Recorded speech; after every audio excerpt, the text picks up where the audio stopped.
This concludes this ceremony. Good afternoon, friends, and welcome to this joint press briefing. We will have press statements by the Honorable Prime Ministers of India and Sri Lanka. May I now invite the Honorable Prime Minister of India to deliver his statement. Your Excellency, Prime Minister Ranil Wickremesinghe, members of the media, I am delighted to extend a warm welcome to you and Professor Maitri Wickremesinghe and members of your delegation. Let me congratulate you once again for leading the United Nations Front for Good Governance Alliance to victory in last month's parliamentary elections. We are deeply honored that you have chosen India as your first overseas destination. It is a happy coincidence that your last full term as Sri Lanka's Prime Minister coincided with the first NDA government. We thank you for your belief in and steadfast support for India-Sri Lanka relations. You are a deeply valued friend whose vision for Sri Lanka's progress and commitment to its pursuit is greatly admired in India. This is a historic year for India-Sri Lanka relations as it is for Sri Lanka. We had the honor of hosting President Sirisena on his maiden visit abroad in February. I had the privilege of an extraordinary visit to Sri Lanka in March. Now we have Prime Minister Wickremesinghe here. Sri Lanka has voted twice this year for change, reforms, reconciliation, and progress. There can be no stronger statement of Sri Lanka's democratic tradition. There can be no clear sign of Sri Lanka's march towards a peaceful, inclusive, and prosperous future. As a close neighbor and friend, we wish Sri Lanka every success, rejoice in your progress, and assure you of India's unwavering support. So we are pleased that the government of Sri Lanka has taken a number of significant steps in recent times. The leadership has shown remarkable political unity at a time of great hope. I am confident that with the wisdom and will of the leadership in Sri Lanka and the support of the people, Sri Lanka will achieve genuine reconciliation and development so that all Sri Lankans, including the Sri Lankan Tamil community, can live a life of equality, justice, peace, and dignity in a united Sri Lanka. Your progress is important for our two countries, South Asia and our maritime region. Prime Minister and I had excellent discussion today. We welcome some significant developments in bilateral relations since March, including the currency swap arrangement. We also express hope that progress on key bilateral initiatives and projects will gather speed now. We both want deeper economic engagement. We would like to see our trade grow and become more balanced for Sri Lanka. We discuss how we can achieve these goals in a more open and competitive Indian market, including through bilateral arrangements for trade and investments. I also sought his support for Indian investors who are keen to participate in Sri Lanka's economic development, especially in infrastructure, energy, and transport sectors. I offered India's full support to strengthen connectivity between our two countries to deepen human and economic links that will benefit all sections of our societies. I assured Prime Minister Wickremesinghe of continuing commitment to our development partnership in infrastructure, railways, energy, community development projects, agriculture, capacity building, science and technology, space and civil nuclear field. We will continue to nurture people-to-people ties. We just finished an absorbing test series. We shall all miss the great Kumar Sangakkara on the cricket field. We recognize our closely aligned security interests and the need to remain sensitive to each other's concerns. We both reaffirm our commitment to deepen our defense and security cooperation. We will intensify cooperation in combating terrorism and work together for security and stability in our maritime neighborhood. Sri Lanka is our largest partner in defense training program, and we will continue to expand our cooperation in this area. Prime Minister and I also discussed the fishermen issue.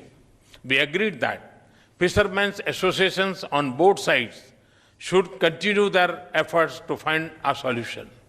I conveyed to him that this should be seen as a humanitarian issue that affects livelihoods. I informed him of the steps we are taking to encourage Indian fishermen to take up deep sea fishing. In conclusion, let me say that India and Sri Lanka have a huge stake in each other's success and in stability and development in our region. This is a relationship that touches the hearts of ordinary Indians and Sri Lankans. It is also of great strategic importance to our two countries. With President Srisena and Prime Minister Wickremesinghe, we can look to the future with great optimism. Thank you very much. Thanks a lot. May I now invite His Excellency Mr. Ranil Wickremesinghe, Honorable Prime Minister of Sri Lanka, to deliver his statement.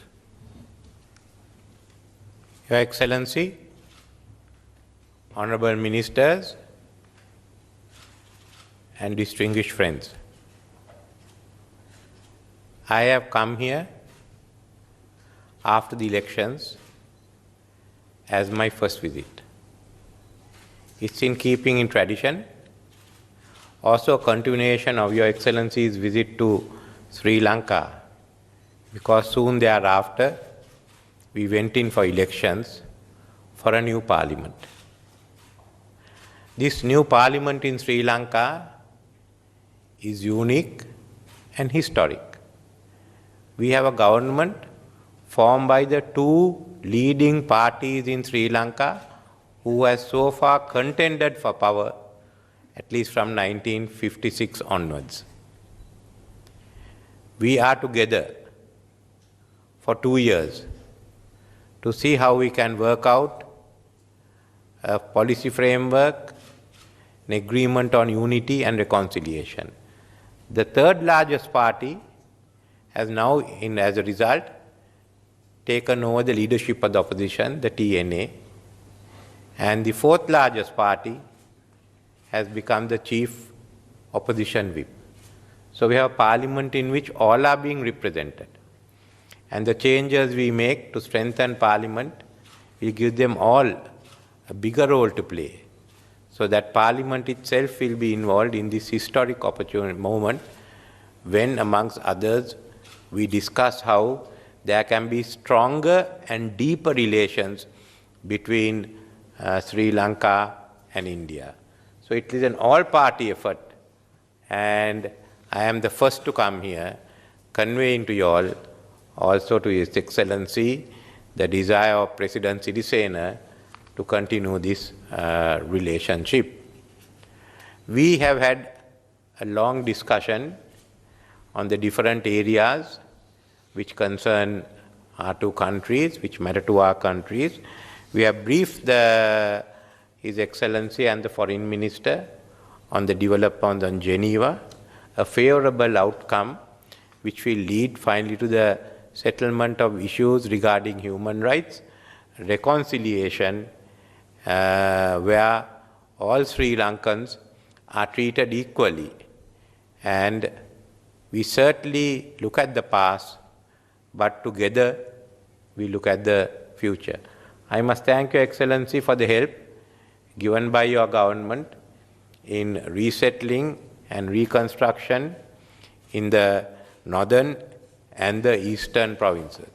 We are looking at how power sharing and devolution takes place within the constitution, within a unitary state, and there is still scope for much more to be done. This also gave us the opportunity to have deeper discussions in regard to security matters, of combating terrorism, and of ensuring security in the maritime areas of the Indian Ocean, how our armed forces and the police could work together. Peace and stability in the region is the key to our success. Whenever there is stability in the Indian Ocean, India and Sri Lanka prosper. And when there is instability, we get affected.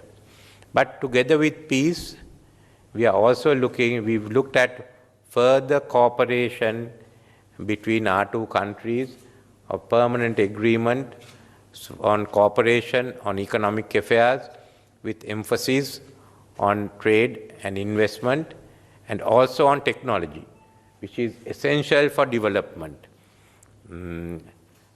I think we are in a unique position that this government has a mandate from the people to continue trade and investment arrangements with India and for technological development together with the other countries.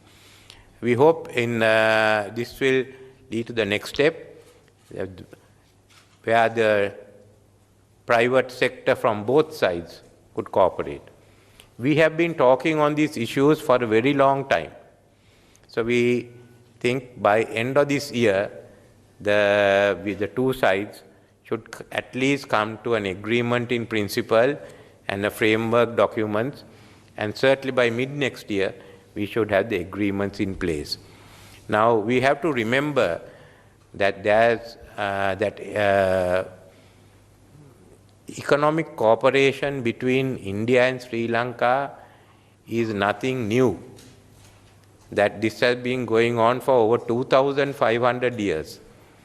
And if we didn't have trade between India and Sri Lanka, the two traders, Tapassu Balluka, would not have come to Sri Lanka carrying a hair relic of the Lord Buddha. So trade has in all its means been conducive to the development of Sri Lanka and to our program of creating 1 million jobs in the next 5 years. We've had the occasion of discussing the issue of fisheries in the Pork Strait and the need for the fishermen on both sides, who are also related, to have discussions and hopefully conclude it within a time-bound framework. From there onwards, there are opportunities for all of us to develop in that region also. Tourism was the other area of cooperation that we've been discussing.